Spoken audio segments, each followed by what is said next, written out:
folks, maybe the biggest event in internet history possibly happened just a few days ago. Maybe one of the biggest events in modern American history happened just a few days ago. Maybe it will change everything, because in so many ways, we are doomed. How's that for optimism? We are doomed. No, I'm not talking about the real estate market. No, I'm not talking about the recession that is not official yet, but it's coming. Don't worry, it's coming, I promise. You'll get that. No, what I'm talking about is culture and society. And the biggest problem facing humanity, and I said this in January of 2000, and you all know what happened in January of 2000. We had the results from the erection. I can't say the words because you know what happens. So I got to use another word. And it's kind of funny too. You know, why is it that as humans, we are so funny about sort of normal biological acts, right? It's just, I don't know, we're just funny about it. Just the way we are, it's our nature. And I stated that this thing that came out in January of 2000 was the biggest problem facing humanity. It wasn't that cerveza sickness that was going around. It was this. This is the biggest problem. And it is none other than, you've heard me if you've been following me, censorship by big tech companies, big disgusting tech companies. And look, you all know, because you've heard it in the news, what happened with Apple. Apple, really Tim Cook, should be ashamed of himself. I mean, he is like a tech dictator. I used to like him a lot.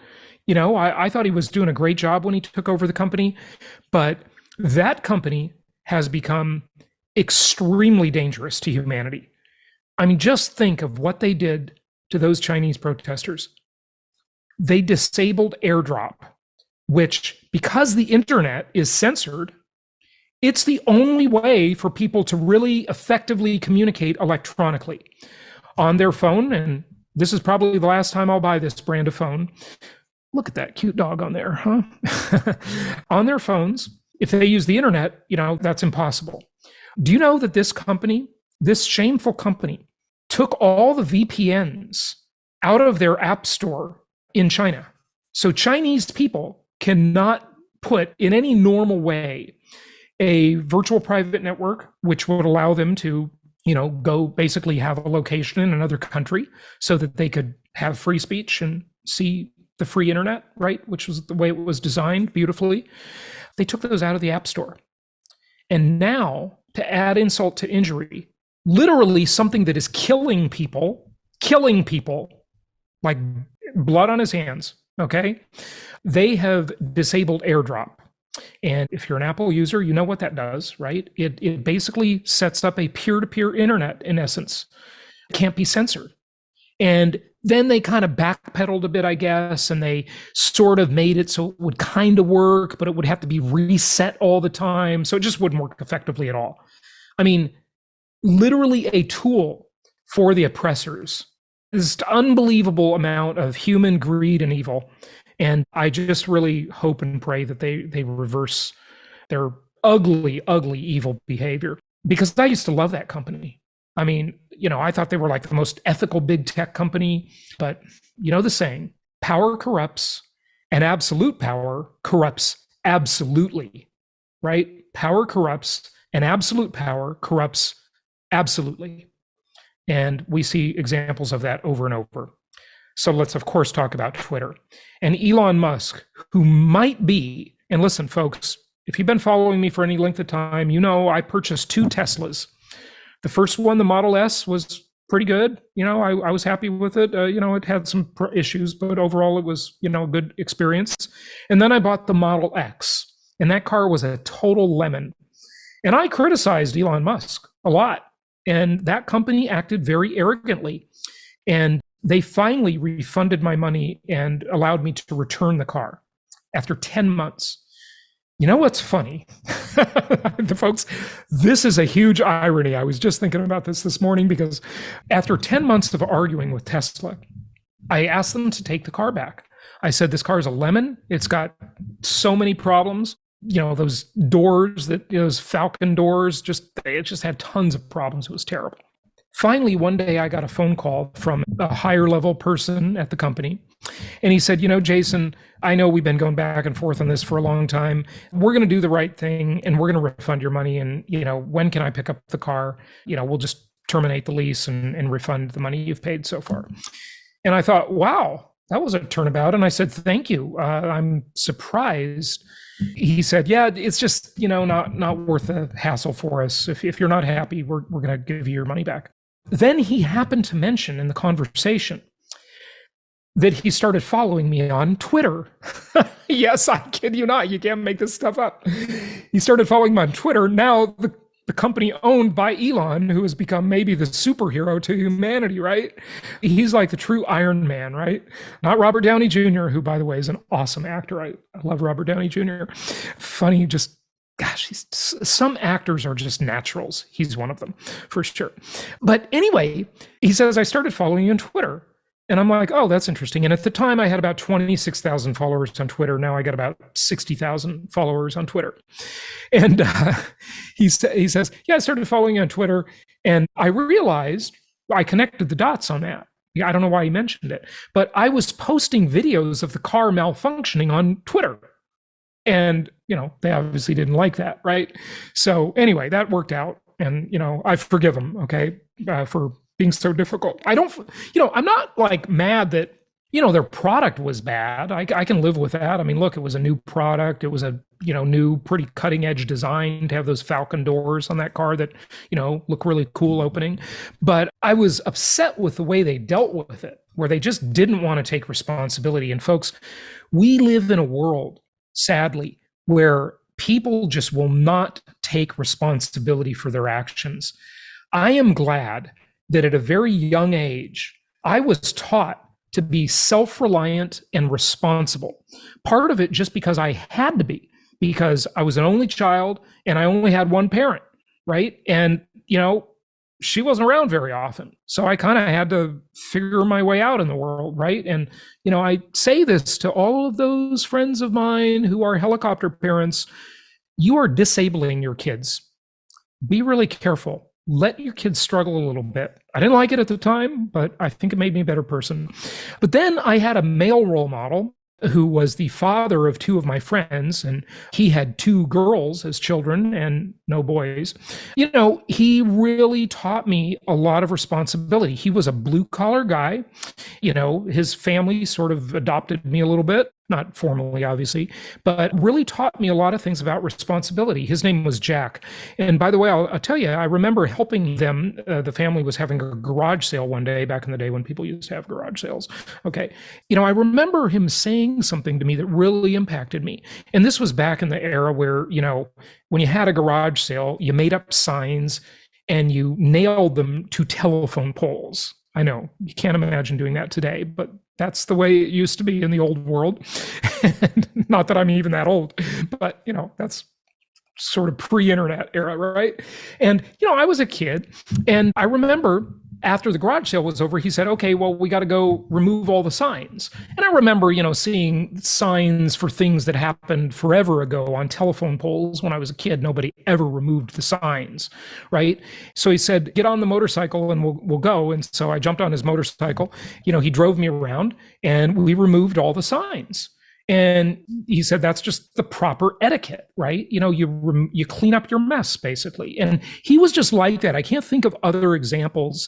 It was always take responsibility for your actions, clean up your messes, right? Be accountable. If you mess up, fess up, and make up, fix it, right? Sadly, these big tech companies that rule the world are just rolling over the human population. Why is it different? Why is it different than the era of the robber barons and the Industrial Revolution and the Carnegies and the Mellons and the Vanderbilts and all of them, right? All of them, and J.P. Morgan, right?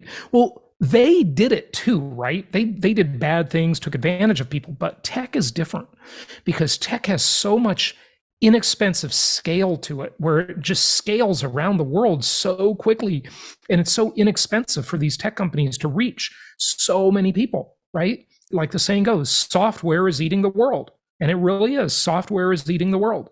That should be a good thing. That should be a service to humanity. But instead, it has become a massive oppressor.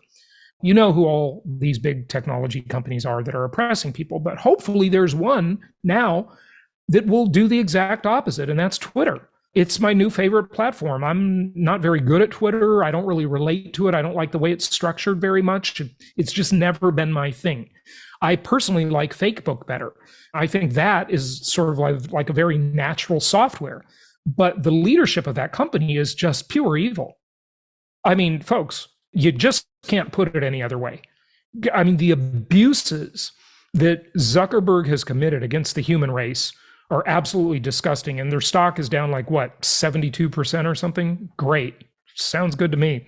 I'd love to see that company under new management because it should be a great company, and it was great. You know, I loved it for a while. You reconnect with old people. You know, it's all the awesome things about it, right?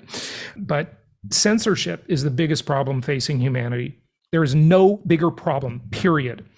Because if we have censorship, we cannot fix things. You can't fix the cerveza sickness if you've only got one narrative from, you know, this guy who's made all this money off it. You know, the name's Anthony Fucky. Okay, I won't say his real name because if I do, that'll be a keyword that the algorithms will censor, right? You know, you only get one narrative from the mainstream media, which obviously now we know there were so many lies about that. It was just a power grab. Like I said at the time, it checks all the boxes for evil dictators. It just checks all the boxes. Okay, all right. So here's the thing, folks. Here's the distinction we must understand, and this is a really important distinction. Since I've litigated two big cases that involve First Amendment rights, okay, and I've been on both sides of this issue, right, where both parties, myself or my companies, and the other party claimed First Amendment rights. And you all know, you heard the story when I had my lawyer on the show about how we fortunately won that big verdict in a recent case, which was originally a $50 million plus interest verdict, totaling about, you know, potentially $62 million. And then it was cut down because, of course, the other side, the defendants, they went to court and they got the judge to cut it down, and they're still fighting. And, you know, it currently stands at a $28 million judgment in my favor and the favor of a couple of my companies. And then there's interest that adds to that. And, you know, there'll be other fees that'll add to it. Hopefully, you know, it'll stand as it is, right? And it won't be hacked down anymore. But whatever happens, right? I'm very familiar with the way this works, right? And here's the thing you've got to distinguish when it comes to these tech companies. Okay, look, the First Amendment does not protect us from censorship of private parties. Okay, if a radio station, and Ayn Rand years ago, I mean, she's been dead for a long time, long before any big tech companies existed, or the internet. She probably, I mean, the internet technically was there when she was still alive. I think she died in the 80s. You know, Ayn Rand probably never heard of the internet, right? It was just a military application back then. And I mean, I never heard of it, right? You know, until, you know, the early 90s. Anyway, you know, she made this example. I remember reading in one of her books about this. She said, you know, if I own a radio station, I don't have to give you a microphone on my radio station so you can say what you want to say. That's not what the First Amendment does, right? What it does is it prevents the government from censoring your speech, not a private company. And that's what all these big, disgusting companies have hid behind. And in principle, they're right. But we are living in a different era now. We are living in an era where these companies, as I've talked about for 10 years, I've talked about this, folks. What you're hearing today is really nothing new. I've been saying this for a decade on this show. These companies have unprecedented scale. Facebook has a GDP. Their revenue is equivalent to several South American countries. Okay, I think when I looked it up, and I talked about this on the show before, I don't remember exactly, you know, what the stats were, but I think Facebook, you know, there's about 200 countries in the world, give or take, you know, and Facebook would be number 72. Now, when your company is that big and that far reaching, are you a company anymore? Or are you essentially a country or a government? And I would argue that you got to play by different rules when you have that much scale, because the premise of a private company can't censor your speech is that you'll have a competitive marketplace where you'll be able to go elsewhere and speak, right? If you don't like what Facebook does, then you can just go down the street and go to the other competitor of theirs, and maybe they'll hear your case, right? And you can pitch to the media, and maybe some reporter will grab your story and run with it, right? That's the idea of a free marketplace and a free press, right? And these companies claim they hide behind something called the Communications Decency Act, and they got this huge exemption in the 90s because back then the lawmakers thought that tech companies had a disadvantage. Can you believe that? Yeah, we needed to get the internet thing off the ground. They have a disadvantage. So, they shouldn't have liability for controlling speech or not controlling speech. Like if someone, says something malicious or untrue about you, and this is the case I just litigated, right? On, one of these platforms, they'll claim, oh, we're just a platform. We don't make editorial. We're just a platform. They hide behind that, right? But if the New York Times wrote something about you and it was untrue or malicious or whatever, you could sue them and they would be liable. Now, that's not fair. It should be the same for these big tech companies as it is for the New York Times, right? It should be the same kind of thing. Because by controlling who gets to speak and who doesn't, they basically do create editorial content. That's the way they create it. Yes, they let other people put the content in there, true.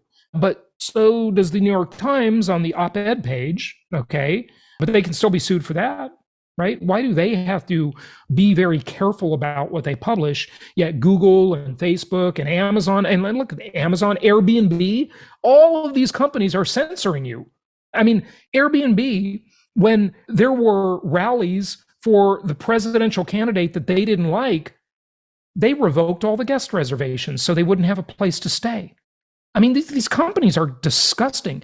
Amazon, what books don't get ever published on Amazon, right? That you don't see. You can't hear the dogs that don't bark. You don't know what you don't see. Like I said, this is like Ray Bradbury's Fahrenheit 451. We're living in this dystopian world where we have a combination of Ray Bradbury's Fahrenheit 451, 1984, by George Orwell, obviously, not his real name. That's a pseudonym. Aldous Huxley and his Brave New World, and Ayn Rand's Atlas Shrugged. And there's a couple just classics that, like, we're literally living in that world now. I mean, the world should be getting better and better and better. And yet there are these power-hungry, maniacal, evil people. There's this great saying, I think it was by Voltaire, a long time ago, in the 1800s probably or something, right? And he said, I disagree with what you say, but I will defend to the death your right to say it.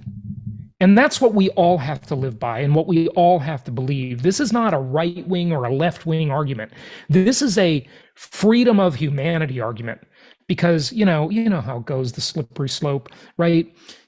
Today they're coming for someone else and you don't care because you're not in that group, right? So who cares, right? It doesn't affect me, right?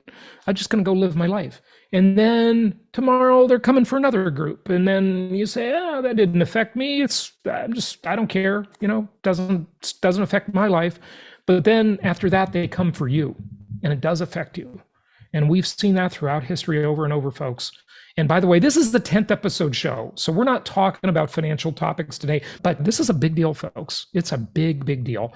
And let's hope that Elon Musk is the hero to humanity. He might be.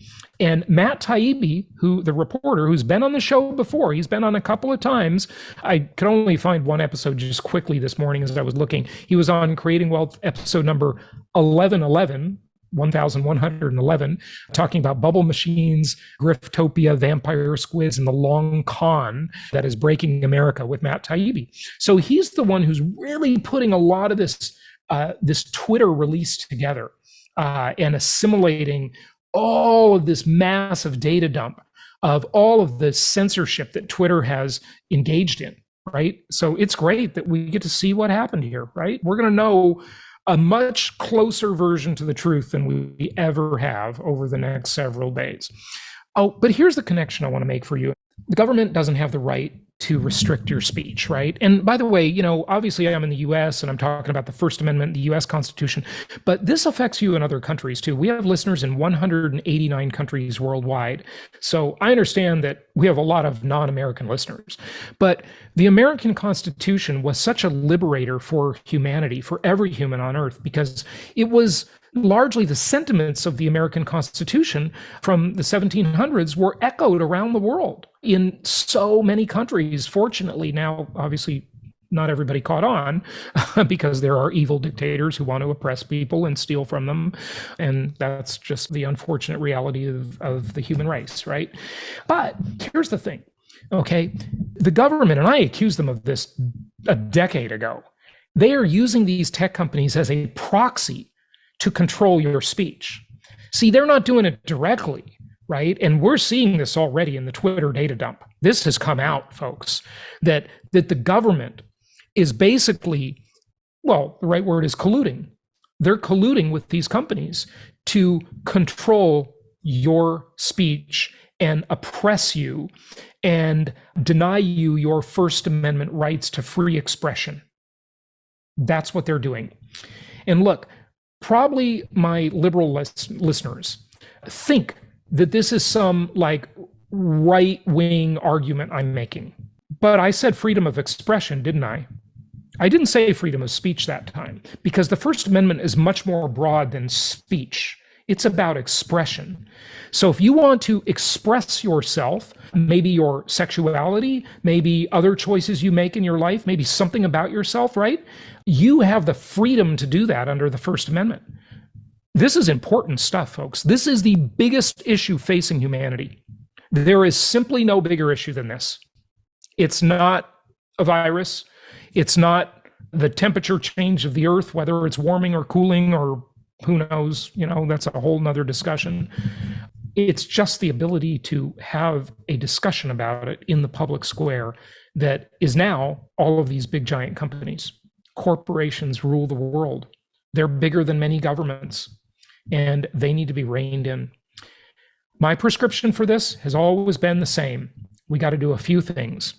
We either need to bust them up under antitrust laws, we need to regulate them under common carrier laws and basically say, look, they are liable, just like the New York Times or the LA Times or any other publisher, for what goes on their platforms. And, what they're hiding behind also is, look, our services are free. We're Google. We don't charge anybody. We're Facebook. We don't charge anybody. You're paying with your information and your data. That is the way you pay these companies, okay? And make their algorithms public and open source so everybody can see them. I mean, folks, Google is extremely secretive. None of us knows why when we search something, and hopefully you don't even use their disgusting search engine, right? But you probably do, because basically they control about 70% of the world's internet traffic. Can you imagine some company with that much power? That's what we have. So the algorithm, we have no idea why we see the search results that we do. And what we don't see is a form of censorship, obviously, and it's a form of speech control. So why is it you get the results you get? Nobody knows, right? There's probably no one person at that company that knows, right? It's a big secret. Those algorithms on Amazon, Google, Facebook, all of this needs to become public. And I know what you're going to say. Well, that's not practical because these are those companies' trade secrets. And, they spent lots of time developing that. Okay, then give them a patent and let it expire in a certain number of years. Because then at least the information will be public, but it can't be copied. Okay, that's the answer, folks. I've got the prescription right there. Those three things, those three major things would make a giant difference in solving the most critical issue facing the human race. That's it. All right.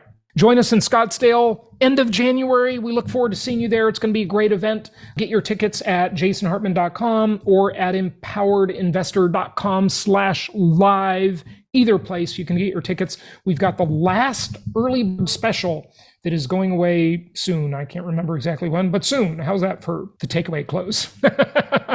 So get your tickets today for Empowered Investor Live. It's going to be an awesome event. Oh, and by the way, we just confirmed Sharon Lechter will be speaking as well. She's the author of many, many great books. Sharon Lechter will be speaking at Empowered Investor Live. We'll make a more formal speaker announcement later, but I just wanted to confirm that quickly here.